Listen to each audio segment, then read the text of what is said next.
It can be hard to tell if a preschool-age child is likely to have a learning disability.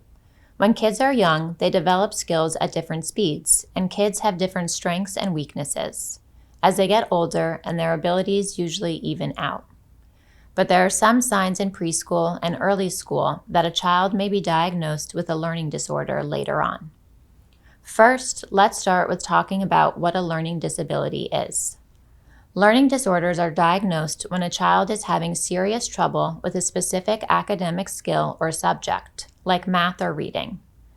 LDs are defined by a gap between what is developmentally expected for a child to be able to do and what they're able to do.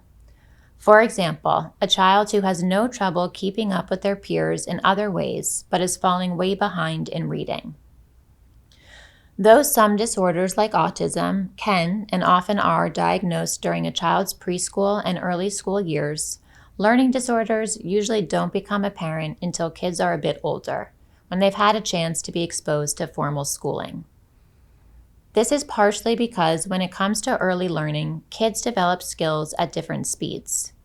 A child who seems to be behind their peers when it comes to forming letters or reading short words may just need a little time to catch up.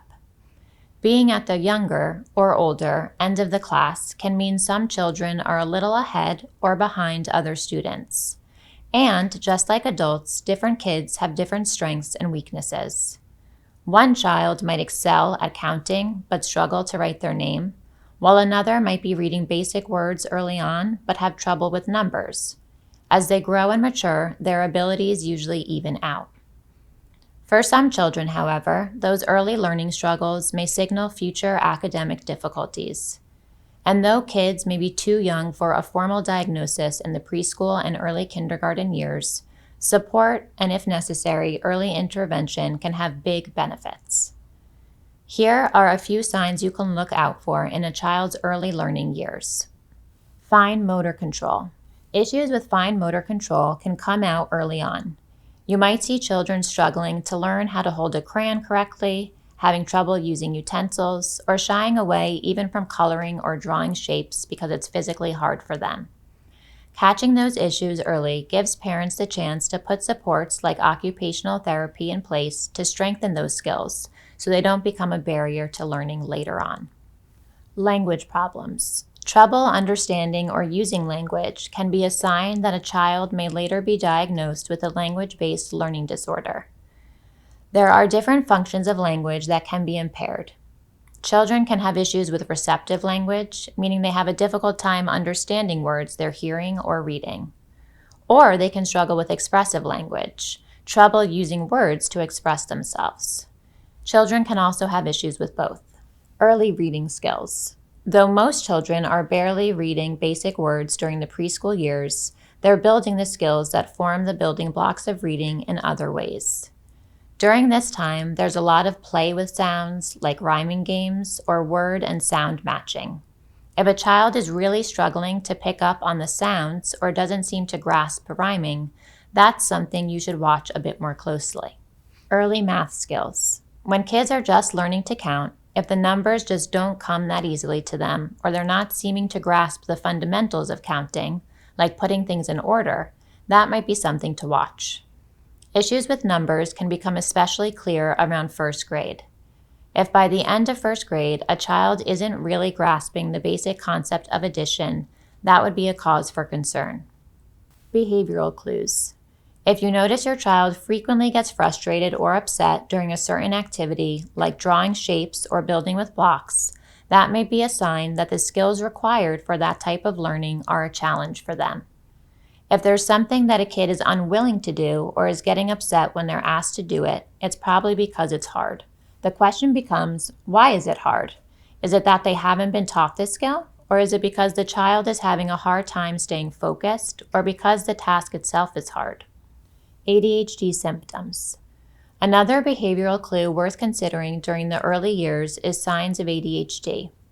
Though ADHD is considered a behavioral disorder, it has a big impact on how kids learn, and many children with ADHD have learning disorders as well. In preschool, even though we likely wouldn't make a diagnosis of something like ADHD, if you have a kid who's bouncing off the walls and can't sit still, You might say, well, this kid might end up being diagnosed with ADHD and might benefit from a behavioral intervention. Here's what parents can do for children struggling with fine motor control or receptive or expressive language. Specific help is available. Children, even very young children, with fine motor issues may benefit from seeing an occupational therapist or OT. OTs can work with kids to improve their grasp, muscle tone, and hand-eye coordination and help children build their social and self-regulation skills. If you notice your child is having speech or language issues or has delayed speech, make an appointment with their healthcare provider. Your child's doctor may ask for a hearing test and check your child's throat and reflexes to rule out any other causes before suggesting next steps. If it seems like early intervention is necessary, your child may be referred to a speech-language pathologist, SLP, who will help them work on communication. Speech and motor issues, especially when also seen with social challenges, can also be signs of autism, which, unlike learning disorders, can be accurately diagnosed during early childhood, and early detection and intervention can be extremely beneficial.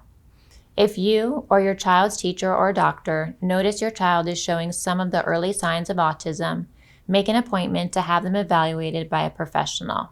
Next, let's talk about what parents can do at home. Supporting your child's learning outside the classroom is key. Simple activities like reading, counting, or drawing together can help kids practice skills in a low-stress environment. Taking time to build enjoyment of reading by letting your child choose the books you read together can help, or even just help them get used to how a book works, like pointing out a title and where the story starts. Likewise, math practice can be as simple as counting the apples when you're making a pie together. The point is to make learning feel more natural and less fraught. All practice is good, but parents should be careful not to overwhelm kids. You want to approach learning in a fun and enthusiastic way instead of turning it into work, which can backfire and make kids feel less engaged, not more. Finally, it is important to remember that learning differences can wreak havoc on kids' confidence. If you suspect your child is struggling in school, supporting their self-esteem can be a huge help, whether or not they're diagnosed with a learning disorder. Thanks for joining me for this video. I'm Dr. Rachel Ganz, a clinical neuropsychologist at the Child Mind Institute. To learn more about learning disorders, visit childmind.org/LD support. There you'll find everything you need to know about giving children with learning difficulties the tools and support they need to succeed, plus hundreds of articles and guides to help you support children who are struggling with mental health, behavior, or learning challenges.